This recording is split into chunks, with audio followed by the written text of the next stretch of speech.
Журналист ушул Канышай Мамуркулованын камакка алынышындагы буга бир далил катары көрсөтүлүп атат. Бул маселени Бириккен Улуттар Уюму адам укуктары боюнча комиссары Фолкер Түрк Бишкекке келген сапарында дагы белгиледи. Пикир үчүн камоолор, соттошуулар, суракалууларга кандай түшүндүрмө бересиз? Эми бул пикир деген пикир. Мурун пикирди өзүң алдынча үй бүлөдө ашканаңда айтып койчусуң.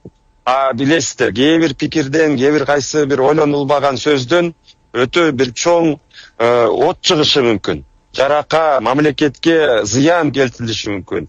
Өзгөчө албетте биздин башыбыздан өткөн этникалык аразычылык, анан жанагындай биримдик, ынтымак, башка мамлекеттерин менен мамилелерибизге ошолорго кандай кол көтөргөн же ошондой бир кыянаттык кылгандардыга албетте мурда эле алдын ала айтылган. Мындай маселелерде 100 эсе ойлонуп, андан кийин ойносоңор дагы ойлонуп сүйлөгүлө. Канышай Мамуркулованын дагы окуясы ал башкаларга сабак. Канышайды кандайдыр бир жазалоо маселеси эмес. Ошол Канышайды эжесин көрүп, жанагы инилери, сиңдилери өскөндө ошолорго сабак болсун.